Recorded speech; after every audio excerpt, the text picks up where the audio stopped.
सर्वांचं पुन्हा एकदा टर्निंग पॉईंट्स ऑनलाईन एज्युकेशन प्लॅटफॉर्मवर हार्दिक स्वागत आहे. बघा, माहितीचा अधिकार अधिनियम 2005 हा सर्वच परीक्षेसाठी कंपल्सरी आहे. RTI आणि RTS हे दोन ॲक्ट जे आहेत ते तुम्हाला सरळ सेवेमध्ये GKमध्ये कन्सिडर करण्यात आलेलं आहे आणि यावरती साधारणपणे 2 ते 3 प्रश्न किंवा 3 ते 4 प्रश्न हे प्रश्न विचारले जातच आहेत. त्या अनुषंगाने विचार केलं तर अंगणवाडी मुख्य सेविका या परीक्षेसाठी हा कायद्यातील एक भाग आहे. त्यानंतर MPSCमध्ये जर विचार केला तर MPSCमध्ये GK जास्त असतं, त्यामध्ये सरळ स्पष्ट RTI आणि RTS असा कायद्याचा उल्लेख स्पष्टपणे तिथं केलेला आहे आणि त्या अनुषंगानं तुम्हाला हे जे प्रश्न आहेत आजच्या याच्यामध्ये सरळ सेवेच्या दृष्टीने आलेले प्रश्न आहेत MPSCसाठी आपण वेगळा व्हिडिओ जे आहेत ते पण बनवणार आहोत. सोबतच लेक्चरमध्ये तुम्हाला काय मिळेल तर हे सांगतो थोडक्यात. याच्यामध्ये ही झालेले प्रश्न जे आहेत ते तुम्हाला मिळतील, म्हणजे हे जे आहेत लेक्चर प्रश्न आणि उत्तर असं राहणार आहे, म्हणजे तुम्हाला अभ्यासाची दिशा समजावी आणि लेक्चर करत असताना काय महत्त्वाचं आहे काय नाही हे सांगण्याचा उद्देश असेल.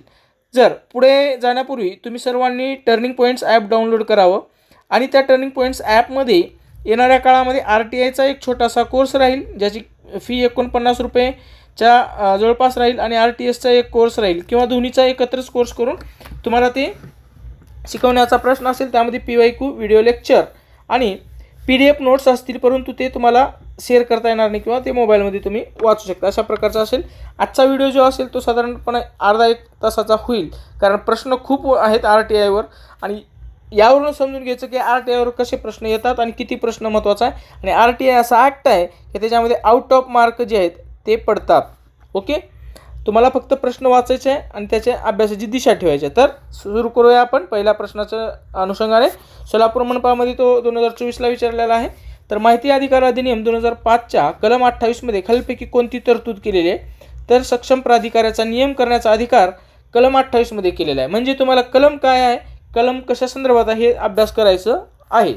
त्यानंतर माहितीचा अधिकार अधिनियम खालीलपैकी कोणत्या तारखेपासून लागू करण्यात आला 12 ऑक्टोबर 2005. तसंच RTSचा देखील कायदा केव्हा लागू केला होता तर तो 28 एप्रिल 2015. ही बी तारीख तुम्हाला लक्षात ठेवायची आहे, म्हणजे कोणत्याही ॲक्ट ज्यावेळेस लागू होतं तिची तारीख लक्षात ठेवायची आहे आणि हमखास त्या 10 PDFच्या पेजेसमध्ये तारीख आणि आकडे हे मोजकेच असणार, म्हणजे आकड्यावर प्रश्न येणारच, यात काही डाऊट नाही. आणि हा प्रश्न कमीत कमी 10 ते 20 वेळेस आत्तापर्यंत रिपीट झालेला आहे, त्यामुळे यात चुकण्यासारखं असं काहीच नाही. त्यानंतर पुढचा प्रश्न आपला आहे, भारताचे मुख्य माहिती आयुक्त किंवा माहिती आयुक्त हे खालीलपैकी कोणाकडे आपला राजीनामा सादर करू शकतात तर ते भारताचे राष्ट्रपती यांच्याकडे ते राजीनामा सादर करतात. पात्र व्यक्ती ही द्वितीय अपील प्राधिकरणाच्या आदेशामुळे व्यथित झालेली आहे. ती व्यक्ती असा आदेश मिळाल्याच्या तारखेपासून किती दिवसांच्या कालावधीत आयोगासमोर अपील सादर करू शकते तर ते 60 दिवसांच्या कालावधीत करू शकते. पुढे आहे, नोव्हेंबर 2023 पर्यंतच्या उपलब्ध माहिती आधारे खालीलपैकी कोण हे भारताचे सध्याचे मुख्य माहिती आयुक्त आहेत. हिरालाल समरिया. ही तत्कालीन प्रश्नाला अनुसरून आहेत आणि कमेंट बॉक्समध्ये तुमच्यासाठी प्रश्न आहे, आजचे म्हणजे सध्याचे मुख्य आयुक्त कोण आहेत हे तुम्हाला सांगायचं आहे. भारतात केंद्रीय माहिती आयोगाची स्थापना केव्हा झाली ती 2005 साली झाली, RTI ॲक्ट लागू झाल्यानंतर. ओके, सोबतच जर प्रथम अपील प्राधिकरणाचे असे मत असेल की नियुक्त अधिकारी पुरेसा आणि वाजवी कारणाशिवाय सार्वजनिक सेवा प्रदान करण्यात अयशस्वी ठरला असेल तर तो किमान किती रकमेपर्यंतचा दंड आकारू शकतो, ज्यामध्ये राज्य सरकार वेळोवेळी सुधारणा देखील करू शकते तर ते 500 रुपयेपर्यंत दंड आकारू शकते. पुढे आहे, माहिती अधिकार अधिनियम 2005च्या कलम 9 मध्ये खालीलपैकी कोणती तरतूद आहे, विवक्षित प्रकरणात माहिती देण्यास नकार देण्याची कारणे.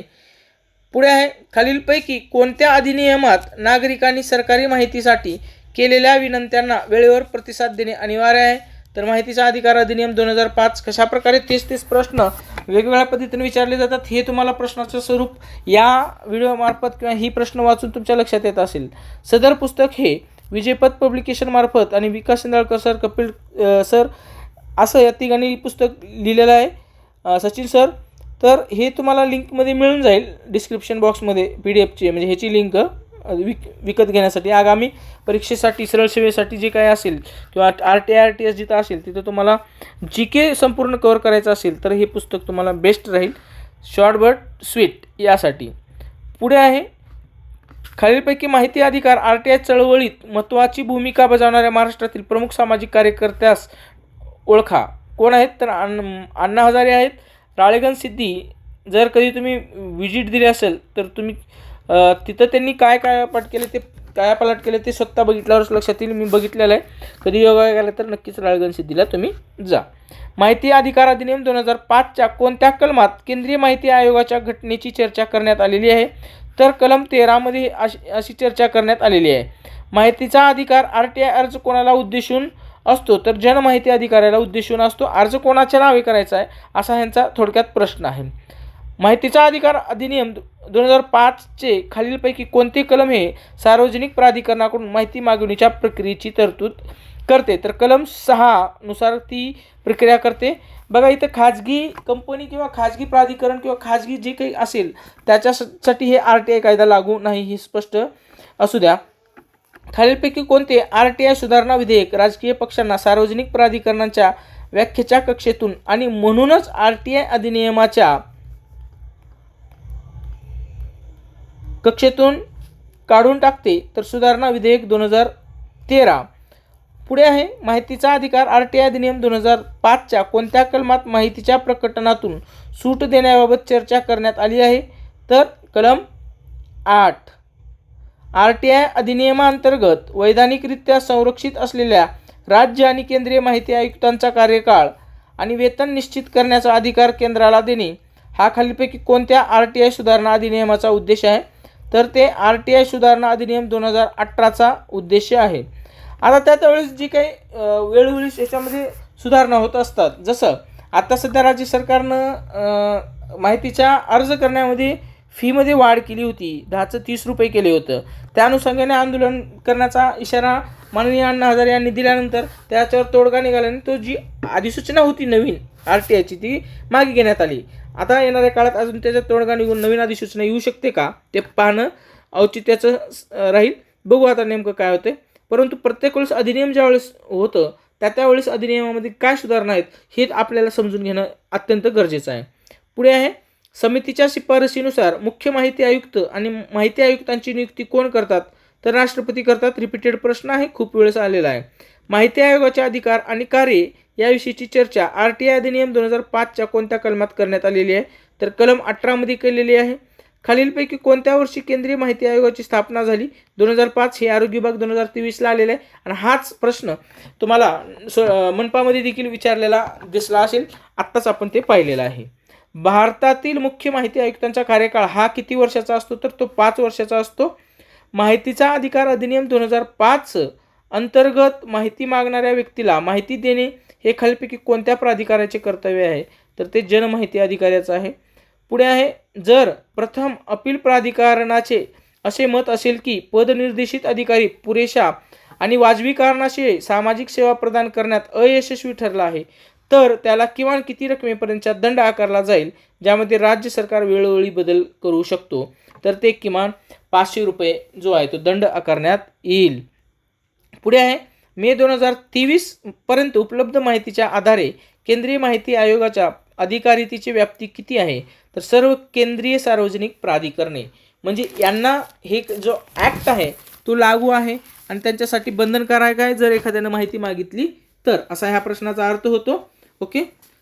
पुढचा प्रश्न आहे जो आरोग्य विभाग 2023च्या परीक्षेत आलेला आहे. डॅश डॅश यांचा समावेश असलेल्या समितीच्या शिफारशीनुसार राज्यपालाद्वारे मुख्य आयुक्त आणि आयुक्त यांची नियुक्ती केली जाते. हे महाराष्ट्राच्या किंवा एखाद्या राज्याच्या संदर्भात आहेत. तर ती जी समिती असते त्यामध्ये मुख्यमंत्री असतात, विरोधी पक्षनेते असतात आणि मुख्यमंत्र्यांनी नामनिर्देशित केलेले कॅबिनेट मंत्री असतात. या विरोधी पक्षनेतेमध्ये एक लक्षात घ्यायचं आहे तुम्हाला, हे विधान परिषदेचे नसून ते विधानसभेचे असतात. ओके, हे तुम्ही कायमस्वरूपी लक्षात ठेवावं. पुढे आहे जून 2003 पर्यंतच्या उपलब्ध माहितीच्या आधारे भारताचे विद्यमान मुख्य माहिती आयुक्त कोण आहेत? तर YK सिन्हा हे 2023ला होते. तर तुम्हाला आता सध्याचे कोण आहेत हे तुम्हाला डबल प्रश्न आलेला आहे. म्हणजेच सांगायचं बघा तुम्हाला मी म्हणतो काय की RTI असा आहे की लिमिटेड अभ्यास आहे परंतु श्युअरिटी स्कोरची आहे. तर तुम्हाला प्रत्येक वेळेस परीक्षेला जाण्यापूर्वी राज्याचे मुख्य माहिती आयुक्त कोण आहेत आणि केंद्राचे मुख्य माहिती आयुक्त कोण आहेत हे दोन गोष्टी लक्षातच ठेवायचं आहेत. हे झालं चालू घडामोडी RTIचा सहसंबंध. पुढे आहे माहितीचा अधिकार अधिनियम 2005च्या कोणत्या कलमात विशिष्ट प्रकरणात माहिती पुरवण्यास नकार देण्याच्या कारणाबद्दल उल्लेख आहे? तर कलम 9 मध्ये आहे आणि त्याच्यासाठी काय कारण आहेत त्यामध्ये स्पष्टपणे असा उल्लेख केलेला आहे. माहितीचा अधिकार अधिनियम 2005च्या कोणत्या कलमात अधिनियमाचा अधिभावी प्रभाव असण्याचा उल्लेख केलेला आहे? हा जो प्रश्न आहे तो तलाठी परीक्षेत 2023ला आहे त्यावेळेस आलेला होता आणि त्याचं उत्तर आहे कलम 22. पुढचा प्रश्न आपला आहे माहितीचा अधिकार अधिनियम 2005च्या कोणत्या कलमात पृथक्करणीयता बद्दल उल्लेख आहे? तर कलम 10 मध्ये तसा उल्लेख आहे. माहितीचा अधिकार अधिनियम 2005च्या कलम 8 उपकलम 1च्या खालीलपैकी कोणत्या खंडाच्या अंतर्गत परदेशी सरकारकडून मिळालेली गोपनीय माहिती दिली जाऊ शकत नाही असा उल्लेख आहे? तर ते कलम 8 चे उपकलम 1 च्या अंतर्गत असलेले जे खंड आहे F त्यामध्ये तसा उल्लेख आढळतो. बघा माहितीचा अधिकार अधिनियम 2005च्या कोणत्या कलमात निरीक्षण आणि प्रतिवेदन याबद्दल उल्लेख आहे? तर कलम 25 मध्ये उल्लेख आहे. पुढे माहितीचा अधिकार अधिनियम 2005च्या कोणत्या कलमात जनमाहिती अधिकाऱ्यांच्या नियुक्तीबद्दल उल्लेख आहे? तर कलम 5 मध्ये. माहिती अधिकार अधिनियम 2005च्या कोणत्या कलमात माहिती उघड करण्यापासून प्रमुक्ती किंवा सूट याबाबतचा उल्लेख आहे? तर कलम 8 मध्ये तसा उल्लेख आहे. पुढे माहितीचा अधिकार अधिनियम 2005च्या कोणत्या कलमात केंद्रीय माहिती आयोगाच्या घटनेबाबत उल्लेख आहे? तर कलम 12. ओके. आता पुढे आहे माहिती अधिकार अधिनियम 2005च्या कोणत्या कलमात कार्यक्रम तयार करण्यासाठी योग्य सरकार याबद्दल असा उल्लेख आहे? तर कलम 26 मध्ये. बघा कलम 26 कलम 27 जे काही कलम आहेत त्यामध्ये कलम आणि त्याचा सहसंबंध काय हे तुम्हाला आता अभ्यास करायचं सरळ स्पष्ट या प्रश्नावरून समजत असेल त्यामुळे तिथं दुर्लक्ष करून चालणार नाही. तुम्ही घोकमपट्टी करा किंवा समजून करा. तुम्ही कसं लक्षात ठेवणार तर तो तुमचा प्रश्न राहिला किंवा इलिमिनेशन मेथड वापरून तुम्ही ते करू शकता. बरं या लेक्चरमध्ये जर तुम्हाला काही प्रश्नाबद्दल शंका असेल तर कमेंट बॉक्समध्ये तुम्ही सांगा. त्यात दुरुस्ती आपण नक्कीच करू. ओके.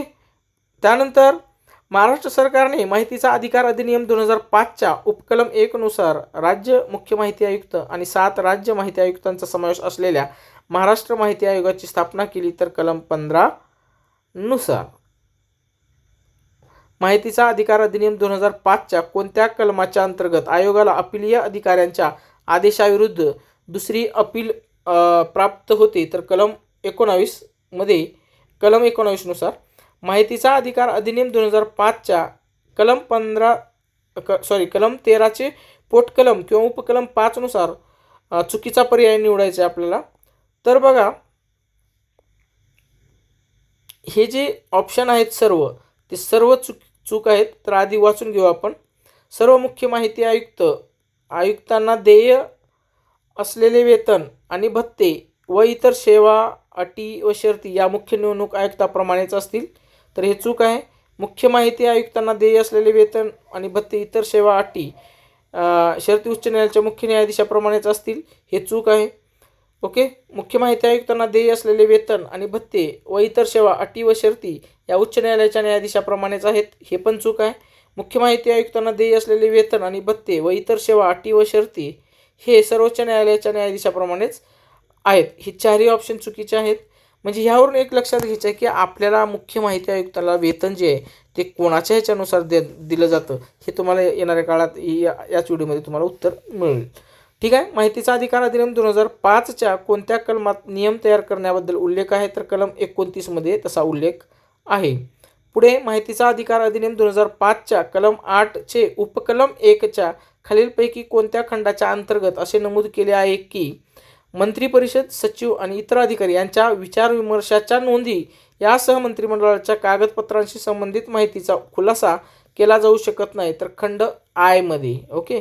हा डीप प्रश्न झाला खूपच. आणि तलाठी म्हणल्यावर किती कॉम्पिटिशन असतं हे तुम्हाला माहीत आहे. तर वेगवेगळ्या शिफ्टमध्ये माहितीच्या अधिकारावर तलाठीमध्ये कसे प्रश्न आले होते हे तुमच्या लक्षात येत असेल. तलाठी हा एक सरळ सेवेचा भाग आहे.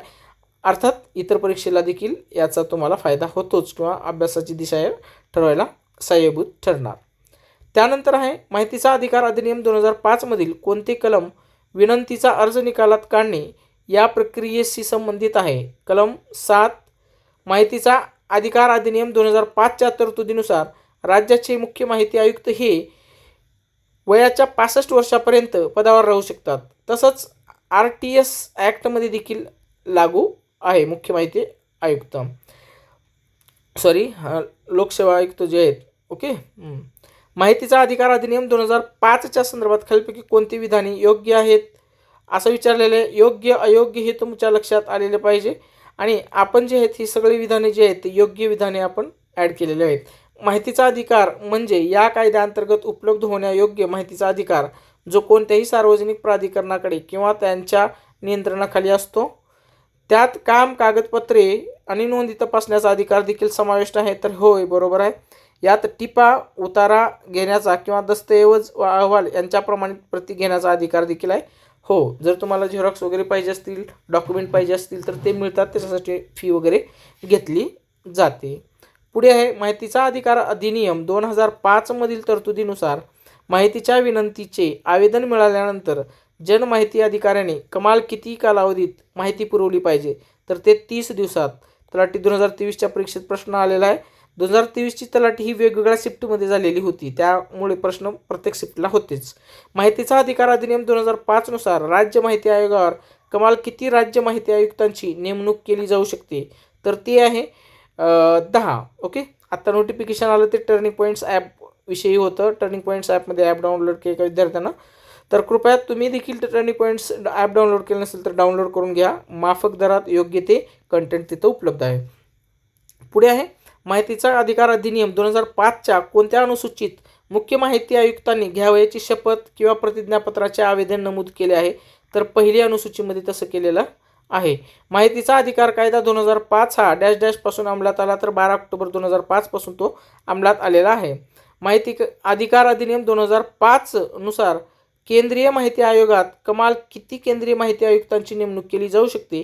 तर कमाल जे आहे ते 10, ह्याच्यापेक्षा जास्त असता कामा नयेत. पुढे आहे माहितीचा अधिकार अधिनियम 2005च्या तरतुदीनुसार केंद्रीय मुख्य माहिती आयुक्त हे वयाच्या 65 वर्षापर्यंत पदावर राहतात. तर रिपीटेड प्रश्न आहे. मूळ माहिती उत्तर सत्याचं 65 वर्ष आहे. ओके. मूळ माहितीचा अधिकार RTI अधिनियमात वर्ष 2005 मधील पहिला माहिती अधिकार अधिनियम केंद्रीय मुख्य माहिती आयुक्तांचे वेतन, भत्ते व इतर सेवा अटी या मुख्य निवडणूक आयुक्ताप्रमाणे यांच्याप्रमाणे विहित केलेले आहेत. तुम्हाला मी सांगितलं होतं की सर्व विधाने कोणती चूक आहेत, हे 4 पर्याय तुम्ही पाहिलं होतं. त्यावेळेस सांगितलं होतं की येणाऱ्या काळामध्ये म्हणजे थोड्या वेळात ती उत्तर मिळेल. तर पुन्हा एकदा लक्षात घ्या, केंद्रीय मुख्य माहिती आयुक्तांचे वेतन इज इक्वल टू मुख्य निवडणूक आयुक्त. ओके. ह्या दोघांची पगार, वेतन, भत्ते ही जे आहेत ते समकक्ष आहेत. हे लक्षात आलं तुमच्या. पुढे बघू. माहितीचा अधिकार अधिनियम 2005च्या खालीलपैकी कोणत्या अनुसूचित ज्यांना सूट देण्यात आलेली आहे अशा केंद्र सरकारने स्थापन केलेल्या गुप्तचर आणि सुरक्षा संस्थांचा उल्लेख आहे. तर ती दुसरी अनुसूची. माहितीचा अधिकार RTI अधिनियमातील सुधारणानुसार डॅश डॅश हे केंद्रीय आणि राज्य माहिती आयुक्तांचा कार्यकाळ आणि वेतन ठरवते. तर ते केंद्र सरकार. डॅश डॅश अंतर्गत माहिती मिळवण्यासाठीचे शुल्क ₹10 आहे. तर माहितीचा अधिकार अधिनियम 2005 अंतर्गत. तर तुम्हाला हे सांगतो, ह्याचसाठी आहे ना ₹30 फी केली होती नवीन अधिसूचनेमध्ये राज्य सरकारनं, परंतु त्याचा अनुषंगाने आंदोलन करण्याचा इशारा दिल्यामुळे त्या अधिसूचना मागे घेण्यात आलेली आहे. येणाऱ्या काळात काहीतरी बदल होऊन ते येईलच. ओके. पुढचा प्रश्न आहे RTI बद्दल खालीलपैकी कोणते विधान बरोबर आहेत. तर दोन्ही विधान बरोबर आहेत, ते घेतले आपण. इथं टू द पॉईंट घ्यायचं होतं म्हणून आपण इतर पर्याय जे ते घेतलेले नाही. ओके. चला. माहितीचा अधिकार कायदा 2005 अन्वये सरकारी माहितीसाठी नागरिकांच्या विनंत्यांना वेळेवर प्रतिसाद देणे अनिवार्य केले गेले आहे. तर हो, बरोबर. 30 दिवसात, कमाल 30 दिवसात तुम्हाला माहिती द्यावं लागते, हे तुम्ही पाहिले आत्ताच. हा कार्मिक, सार्वजनिक तक्रार निवारण आणि निवृत्ती वेतन मंत्रालयाच्या अंतर्गत येणाऱ्या कार्मिक आणि प्रशिक्षण विभागाने सुरू केलेला उपक्रम आहे. तर हो, बरोबर. तमिळनाडू हे डॅश डॅशशी संबंधित प्रस्तुत करणारे पहिले भारतीय राज्य आहे. कायदा प्रस्तुत करणारे. तर माहितीचा अधिकार. खालीलपैकी कोणती माहिती भारताच्या माहिती अधिकार अधिनियमांतर्गत प्रकटीकरणातून म्हणजे डिस्क्लोज करण्यापासून वगळलेली आहे. तर ते आहे संबंधित अधिकाऱ्याला सामायिक करण्यात रस नसलेली माहिती. वगळलेली नाही म्हटलेल्या, सॉरी, वगळलेली. आता ही अधिकाऱ्याच्या मनावर नाही. काहीतरी जी इंटरेस्ट ऑफ म्हणजे आता 2 देशाचा संबंध असेल, काही करार असेल, तर त्या अनुषंगाने मात्र काही गोष्टी डिस्क्लोज करायचं बंधन आहेत. नाही देऊ शकत नाहीत ते असं. पुढे माहिती अधिकार कायद्याच्या याचिका दाखल करण्यासाठी खालीलपैकी कोणते संकेतस्थळ महाराष्ट्राचे अधिकृत पोर्टल आहे. तर www.rtionline.maharashtra.gov.in. ओके. बघा कशा प्रकारे प्रश्न असतात हे तुमच्या लक्षात आलं पाहिजे, तरच पुढची दिशा ठरत असते. लक्षात घ्या. खालीलपैकी कोणती माहिती भारताच्या माहिती अधिकार अधिनियमांतर्गत प्रकटीकरणातून किंवा डिस्क्लोजर वगळण्यात आलेली नाही? परत तसाच प्रश्न, परंतु वेगळ्या शिफ्टमध्ये जे तलाठीमध्ये कसा विचारला होता, तर ते आहे रस्ते करार पायाभूत सुविधांच्या तपशिलाशी संबंधित माहिती. हे तर विचारलं तर तुम्हाला द्यावंच लागेल. जर विचारलं एखादी कुठला वाही टेंडर कितीचा आहे का नाही, हे द्यावंच लागेल. अर्थात ते आता सगळंच डिस्क्लोज करलेले आहेत. डॅश डॅशमध्ये अनुच्छेद 31 अनुच्छेद आहेत. माहिती अधिकार अधिनियममध्ये 31 अनुच्छेद 31 कलम आहेत आणि त्याचे उपकलम देखील आहेत, काही डाऊट नाही, परंतु मेन कलम जे ते 31 आहेत. डॅश डॅश हे पद माहिती अधिकार अधिनियमामुळे निर्माण झाले. केंद्रीय माहिती आयुक्त. ओके. माहिती स्वातंत्र्य अधिनियम 2002 हा कोणत्या अधिनियमाद्वारे बदलला गेला? तर माहिती अधिकार अधिनियम 2005 नुसार बदलला. ओके. कोणत्या तारखेला भारताच्या सर्वोच्च न्यायालयाने भारताच्या सरन्यायाधीशांच्या कार्यालयाला माहिती अधिकार RTI अधिनियमाच्या कक्षेत आणण्याचा दिल्ली उच्च न्यायालयाचा निर्णय उचलून धरला? तर ते 13 नोव्हेंबर 2019 रोजी. माहिती अधिकार अधिनियम 2005 लागू करणारे पहिले भारतीय राज्य कोणते आहे? तर ते तमिळनाडू आहे.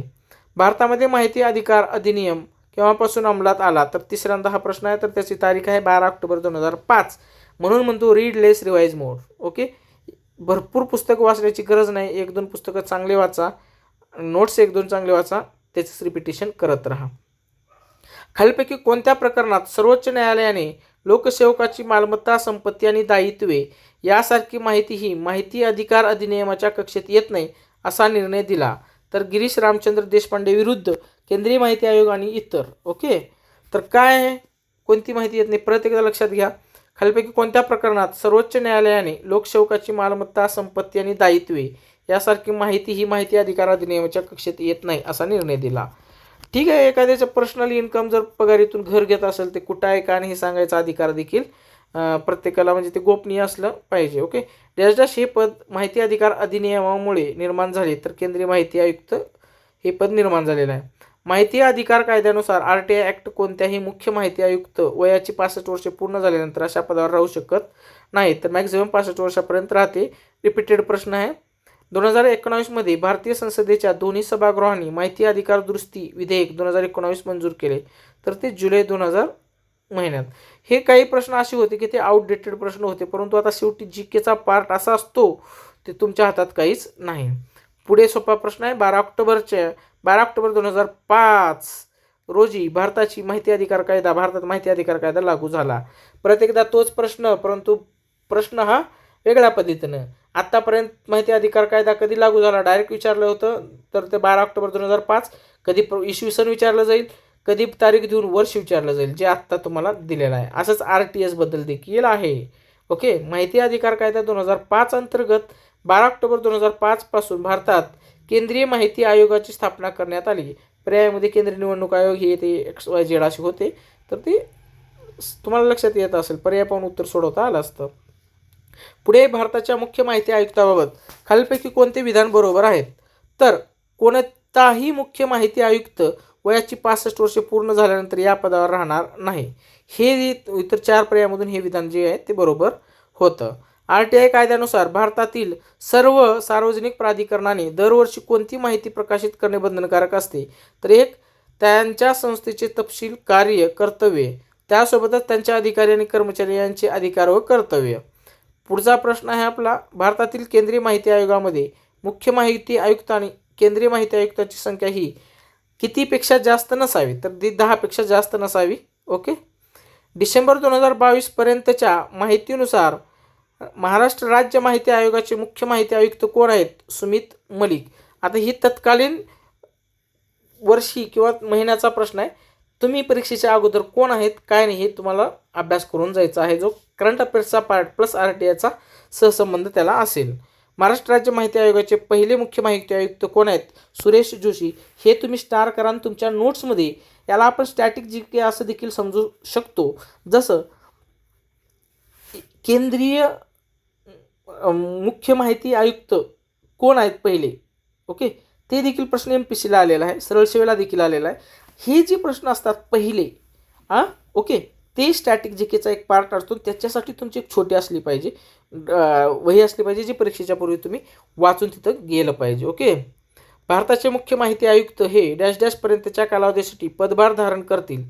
तर प्रश्न आहे त्यांनी पदभार धारण केल्याच्या तारखेपासून 3 वर्षे. ओके. पुढे आहे राष्ट्रपती हे डॅश डॅशच्या चौकशीनंतर मुख्य माहिती आयुक्त आणि इतर माहिती आयुक्तांना काढून टाकू शकतात. तर सर्वोच्च न्यायालय. पुढचा प्रश्न आहे जेव्हा राज्य माहिती आयुक्तांची राज्य मुख्य माहिती आयुक्त म्हणून नियुक्ती केली जाते तेव्हा त्यांचा कार्यकाळ एकूण 5 वर्षापेक्षा जास्त असता कामा नये किंवा असत नाही. पुढे राज्य माहिती आयुक्त हे 65 वर्षाच्या कालावधीसाठी किंवा 5 वर्षाच्या कालावधीसाठी किंवा वयाची 65 वर्षे पूर्ण होईपर्यंत पदावर राहतात. ओके. दोन्हीपैकी जे अगोदर येईल ते. या कलमाखालील कोणत्याही प्रकरणाची चौकशी करताना केंद्रीय माहिती आयोग किंवा राज्य माहिती आयोगाला विशेषानुसार डॅश डॅशमध्ये निहित असलेले अधिकार असतील तर दिवाणी न्यायालय, फौजदारी नाही. ओके. भारताचे मुख्य माहिती आयुक्त आणि इतर माहिती आयुक्त डॅश डॅश यांना पत्र पाठवून त्यांच्या पदाचा राजीनामा देतील. भारताचे राष्ट्रपतीला उद्देशून जर राजीनामा दिला तर ते घेतलं जातं. पुढे आहे मुख्य माहिती आयुक्तांना कोणत्या कारणास्तव काढून टाकले जाऊ शकते. तर दिवाळखोरी, त्यांच्या पदाच्या कार्यकाळात त्यांच्या कार्यालयाच्या कर्तव्याबाहेरील कोणत्याही सशुल्क नोकरीत समावेश असेल तर. पुढे मन आणि शरीराच्या दुर्बलतेमुळे पदावर राहण्यास अयोग्य असल्यास, गैरवर्तन किंवा अक्षमता सिद्ध झाल्यास अशा या कारणामुळे मुख्य माहिती आयुक्तांना पदावरून काढलं जाऊ शकतं. पुढचा प्रश्न आहे आपला खालीलपैकी कोण मुख्य माहिती आयुक्त किंवा इतर माहिती आयुक्तांची निवड करणाऱ्या समितीत समाविष्ट असते. तर भारताचे पंतप्रधान, सर्वोच्च न्यायालयाचे मुख्य न्यायाधीश, लोकसभेतील विरोधी पक्ष नेते असे जे सदस्य असतात त्यामध्ये असतात. त्यानंतर त्यामध्ये आणखीन एक व्यक्ती असतात ते पंतप्रधानांनी नामनिर्देशित केलेले एक कॅबिनेट मंत्री. तर 1, 3 आणि 4 हे जे आहेत हे सदस्य त्यामध्ये असतात. परत एकदा समितीबद्दल सांगतो तुम्हाला. एक प्राईम मिनिस्टर असतात आणि लोकसभेचे विरोधी पक्षनेते असतात आणि पंतप्रधानांनी नामनिर्देशित केलेले कॅबिनेट मंत्री असतात. इथं जे सुप्रीम कोर्टाचे जज जे उल्लेख केलेला आहे त्यांचा इथं सहसंबंध नाही. पुढे आहे भ्रष्टाचार रोखण्यासाठी जागरूक नागरिक आणि माहितीची पारदर्शकता अत्यावश्यक आहे असे RTI अधिनियमाच्या कोणत्या भागामध्ये म्हटले गेले आहे. तर RTI अधिनियमाची प्रस्तावना बघा यामध्ये असा उल्लेख केलेला आहे. म्हणजे तुम्हाला जर कलम 31 आहेत तर टॉप टू बॉटम म्हणजे प्रत्येक सेंटेन्स तुम्हाला अभ्यासायचा आहे. आता नोकरीचा प्रश्न आहे, लाखभर पगार वाचायचा असेल तर 30 कलम सविस्तर अभ्यास करणं गरजेचं आहे. राष्ट्रपती हे नवनियुक्त डॅश डॅश यांना पदाची शपथ देतात. मुख्य माहिती आयुक्त. राज्य माहिती आयुक्तांचे अधिकार आणि कार्ये खालीलपैकी कोणती आहेत. तर ते आपल्याला मल्टिपल प्रश्न दिलेले आहेत तर त्यापैकी आपल्याला जे योग्य आहेत ते जे आहे ते निवडायचं आहे. पुढे आयोग वाजवी कारणास्तव कोणत्याही प्रकरणाची चौकशी करू शकतो. ठीक आहे, कारण असेल योग्य तर करू शकतात. चौकशी दरम्यान आयोगाला दिवाणी न्यायालयाचा अधिकार असतो. तर बरोबर आहे. एखाद्या तक्रारीच्या चौकशी दरम्यान हा आयोग सार्वजनिक प्राधिकरणाच्या ताब्यात असलेल्या कोणत्याही माहितीची तपासणी करू शकत नाही. एखाद्या तक्रारीच्या चौकशी दरम्यान हा आयोग सार्वजनिक प्राधिकरणाच्या ताब्यात असलेल्या कोणत्याही माहितीची तपासणी करू शकत नाही. तर हे विधान चुकीचं आहे. हा आयोग चुकार अधिकाऱ्याविरुद्ध शिस्तभंगाच्या कारवाईची शिफारस करू शकतो. तर ते करू शकतात. A, B आणि D बरोबर आहे, C चुकीचं आहे. 7व्या वार्षिक अहवाल 2012 नुसार महाराष्ट्र राज्य माहिती आयोगाला अपिले नोंदणी करण्यात खालीलपैकी कोणते विभाग आघाडीवर आहेत. तर नाशिक, औरंगाबाद अर्थात आताचे छत्रपती संभाजीनगर आणि अमरावती. हा प्रश्न एकदम म्हणजे आउट ऑफ द सिलेबस असल्यासारखा आहे. ठीक आहे, काय अडचण नाही. महाराष्ट्रातील माहितीचा अधिकार अधिनियम 2005 मधील कोणते प्रकरण हे सार्वजनिक प्राधिकरणाकडून माहिती मिळविण्यासाठीच्या अर्जाच्या माहितीशी संबंधित आहे. तर ते प्रकरण 3 आहे. राज्य मुख्य माहिती आयुक्त डॅश डॅश यांना संबोधित करून आपला राजीनामा देऊ शकतात. तर संबंधित राज्याचे राज्यपाल यांना. राज्य जन माहिती अधिकारी हा विहित तरतुदीनुसार नागरिकांना माहिती देण्यात अपयशी ठरल्यास त्याला राज्य माहिती आयोगाद्वारे किती दंड आकारला जाऊ शकतो. तर दररोज 250 रुपये आकारला जाऊ शकतो. पुढचा प्रश्न आहे आपल्याला मुख्य माहिती आयुक्त किंवा माहिती आयुक्त यथास्थिती ते त्यांच्या कार्यालयात प्रवेश करतील त्या तारखेपासून डॅश डॅश कालावधीसाठी पदावर राहतील, तर ते 3 वर्षे. पुढे आहे, केंद्रीय मुख्य माहिती आयुक्त डॅश डॅश यांना उद्देशून आपला राजीनामा देऊ शकतात, तर संबंधित राज्याचे मुख्यमंत्री. डॅश डॅश यांचा समावेश असलेल्या समितीच्या शिफारशीनुसार राज्यपाल हे राज्याचे मुख्य माहिती आयुक्त आणि राज्य माहिती आयुक्तांची नियुक्ती करतात. मुख्यमंत्री, विधानसभेतील विरोधी पक्षनेते आणि मुख्यमंत्र्यांनी नामनिर्देशित केलेले राज्याचे कॅबिनेट मंत्री. जसं केंद्रातले मुख्य माहिती आयुक्त आणि इतर निवडणूक म्हणजे यांची नेमणूक करायची आहे, तर त्यासाठी पंतप्रधान, लोकसभेचे विरोधी पक्षनेते आणि पंतप्रधान यांनी नॉमिनेट केलेला एक कॅबिनेट मंत्री असतो. तसंच राज्याच्या बाबतीत काय असतं, मुख्यमंत्री, विधानसभेतील विरोधी पक्षनेते आणि मुख्यमंत्र्यांनी नामनिर्देशित केलेले राज्याचे कॅबिनेट मंत्री, ह्या तिघाची एक समिती असते. ओके. आणि यांच्या शिफारशीवर राज्याचे मुख्य माहिती आयुक्त आणि इतर राज्य माहिती आयुक्तांची जी आहे ती नियुक्ती केली जाते. ओके, हे क्लिअर होत असेल अशी अपेक्षा करतो.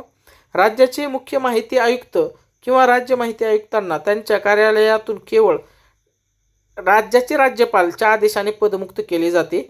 मुख्यमंत्र्याच्या आदेशाने किंवा पंतप्रधानाच्या आदेशाने नाही, किंवा राष्ट्रपतीच्या आदेशानेही नाही. राष्ट्रपती आणि केंद्र यांचा सहसंबंध, तसंच राज्य आणि राज्यपाल असा सहसंबंध. जर माहिती आयुक्तांची मुख्य माहिती आयुक्त म्हणून नियुक्ती केली गेली असेल, तर त्यांचा माहिती आयुक्त आणि मुख्य माहिती आयुक्त म्हणून एकूण कार्यकाळ किती वर्षापेक्षा जास्त कालावधीचा नसावा, तर तो 5 वर्षापेक्षा जास्त कालावधीचा नसावा. केंद्रीय मुख्य माहिती आयुक्तांना त्यांच्या कार्यालयात प्रवेश करण्यापूर्वी डॅश डॅश यांच्यासमोर शपथ वा प्रतिज्ञा घ्यावी आणि मान्य करावी लागते, तर भारताचे राष्ट्रपती. ओके. पुढचा प्रश्न आहे आपला,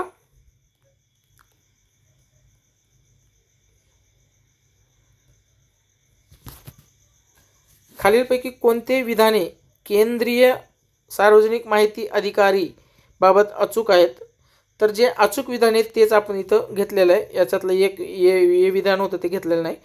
CPIOच्या किंवा तिच्या कर्तव्यांचे योग्य पालन करण्यासाठी इतर कोणत्याही अधिकाऱ्याची मदत घेऊ शकतो. प्रत्येक CPIO अशा माहितीची मागणी करणाऱ्या व्यक्तींच्या विनंत्या हाताळेल आणि अशी माहिती शोधणाऱ्या व्यक्तींना रास्त मदत करेल. त्यानंतर 30 दिवसांच्या आत सूट न मिळाल्यास CPIOने माहिती पुरवावी. CPIO अर्थात केंद्रीय सार्वजनिक माहिती अधिकारी असतो. पुढे 48 तास ही याविषयी माहिती मिळवण्याचा कालमर्यादा आहे. जर एखाद्याच्या व्यक्तीचे जीवन किंवा स्वातंत्र्य याबद्दल माहिती आहे किंवा हे आहे बा याच्याशी निगडीत माहिती असेल तर 48 तासात ते द्यावं लागतं. राज्याचे मुख्य माहिती आयुक्त आणि राज्य माहिती आयुक्तांना डॅश डॅशद्वारे विहित केलेल्यानुसार देय असलेले वेतन आणि भत्ते दिले जातील.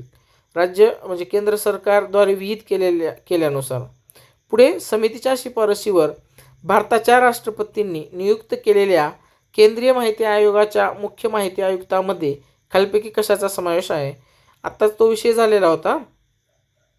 पंतप्रधान, लोकसभेचे विरोधी पक्षनेते आणि पंतप्रधानाद्वारे नामनिर्देशित केलेले एक कॅबिनेट मंत्री, हे तिघाची एक समिती असते जी मुख्य माहिती आयुक्त आणि इतर माहिती आयुक्ताची नेमणूक करते आणि यांची शिफारस आल्यानंतर भारताचे राष्ट्रपती त्यांचे अपॉइंटमेंट करत असतात.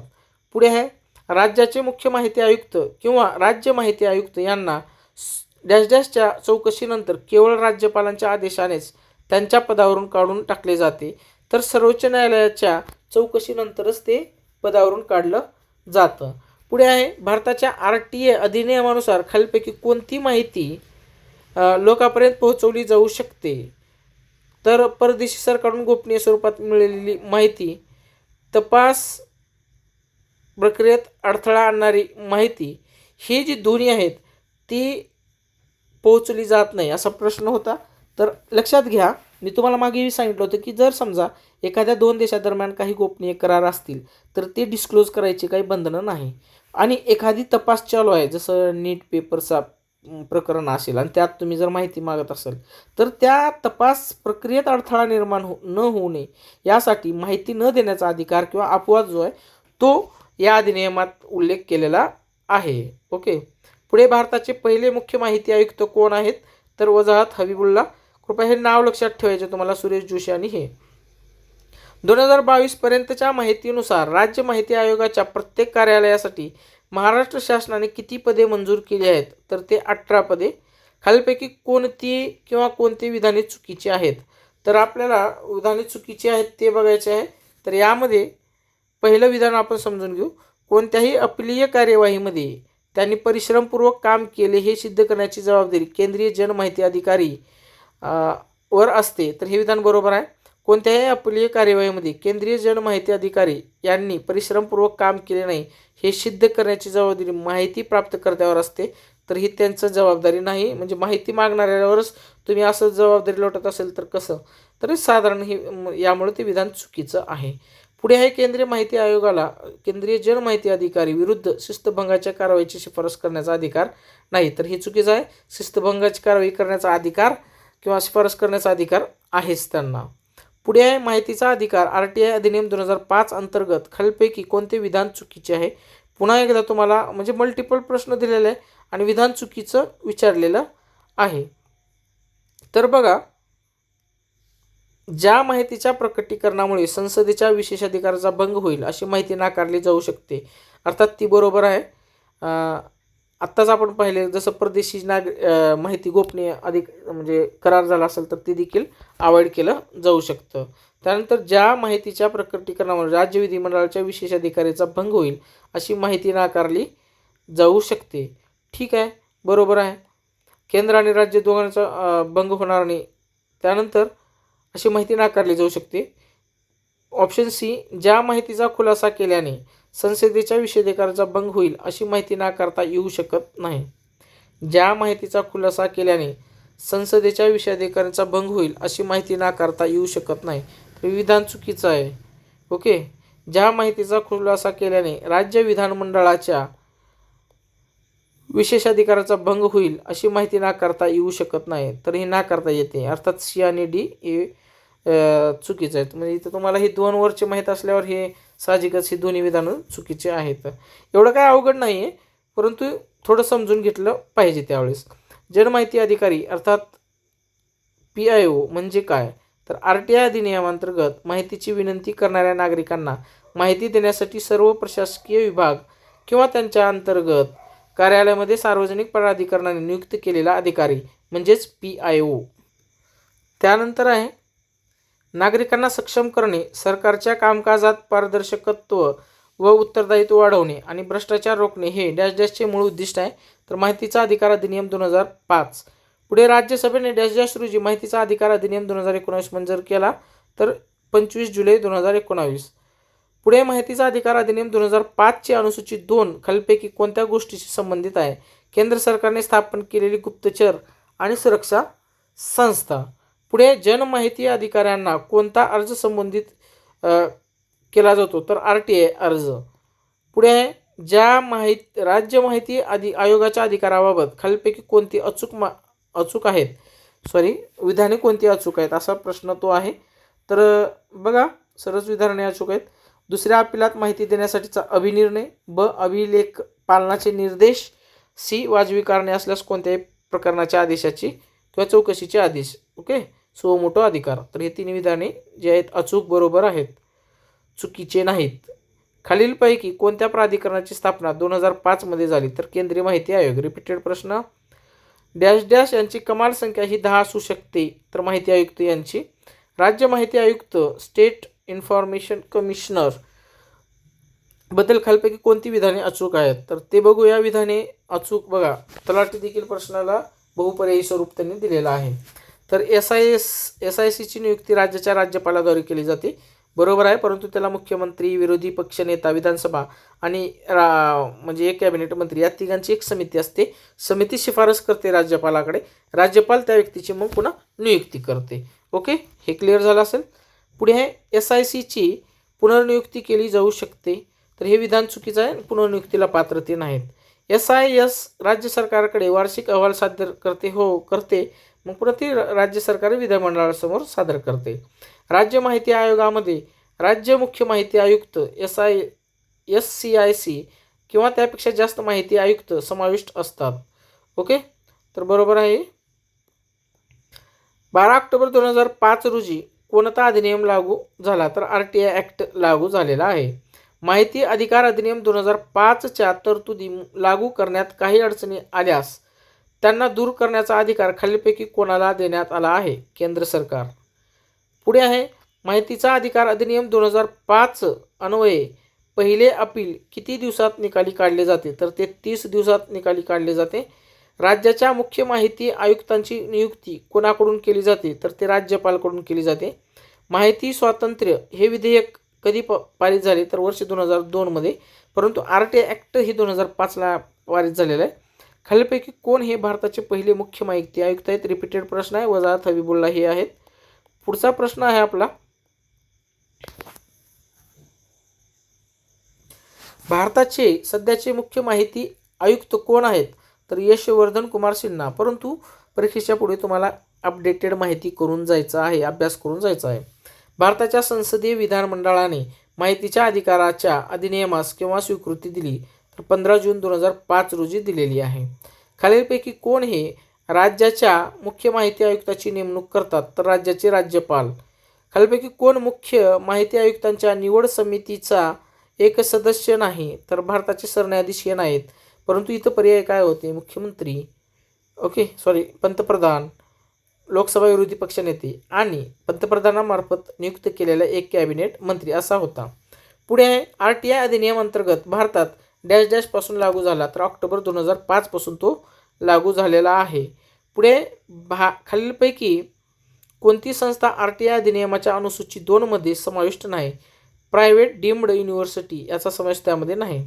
RTI अधिनियमांतर्गत अर्जाची भाषा अशी असू शकते, एकतर इंग्रजी, अधिकृत प्रादेशिक भाषा किंवा हिंदी, या 3 लँग्वेजमध्ये आहे. पुढे आहे माहिती अधिकार अधिनियम 2005च्या कोणत्या कलमात माहिती अधिकार अधिनियमांतर्गत माहिती सादर करण्याविरुद्ध सवलत नमूद करण्यात आलेली आहे? तर कलम 8 मध्ये. पुढे माहिती अधिकार कायदा 2005च्या कोणत्या प्रकरणात माहिती आयोगांचे अधिकार आणि कार्ये, याचिका आणि दंड यांचा उल्लेख केलेला आहे? तर प्रकरण 5 मध्ये ते उल्लेख केलेला आहे. पुढचा प्रश्न आहे RTI कायद्याअंतर्गत माहितीची मागणी एखाद्या व्यक्तीच्या जीवनाशी किंवा त्याच्या स्वातंत्र्याशी संबंधित असेल तर विनंती प्राप्त झाल्यापासून ते किती दिवसात विनंतीला प्रतिसाद देणे आवश्यक आहे? तर ते 48 तासात अर्थात 2 दिवसात ती माहिती द्यावी लागते. जनरली 30 दिवसात माहिती देण्याचं बंधनकारक आहे, परंतु जर समजा त्याच्या जीविताशी निगडीत आहे, ओके, तर ती 2 दिवसात 48 तासात माहिती द्यावं लागतं. पुढे आहे RTI कायद्याने परिभाषित केल्याप्रमाणे राज्य परिषद किंवा राज्य विधान परिषदेच्या बाबतीत सक्षम प्राधिकारी कायद्यातील तरतुदी पार पाडण्याकरता तरतूद करण्यासाठी कोण आहेत? तर सभागृहाचे अध्यक्ष आहेत.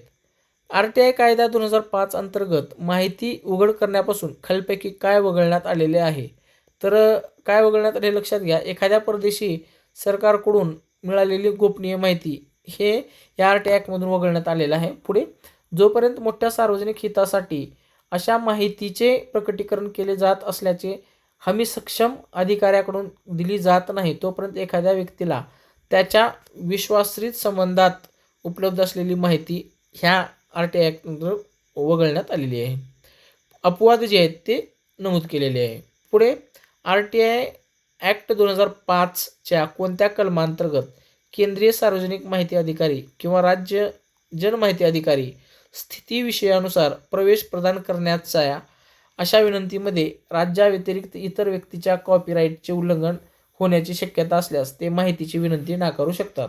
तर ते कलम 9. ओके. पुढे 2005च्या RTI कायद्याच्या माहितीचा अधिकार कायदा कोणत्या अनुच्छेदात RTI अर्ज निकाली काढण्याचे परिभाषित केले आहे? तर अनुच्छेद 7. त्यानंतर केंद्रीय माहिती आयोगाची स्थापना खालीलपैकी कोणत्या कायद्याद्वारे करण्यात आली आहे? तर माहितीचा अधिकार अधिनियम 2005 यामध्ये केलेले आहे. तर मित्रांनो, तुम्ही हे सर्व पाहिलेलं आहे.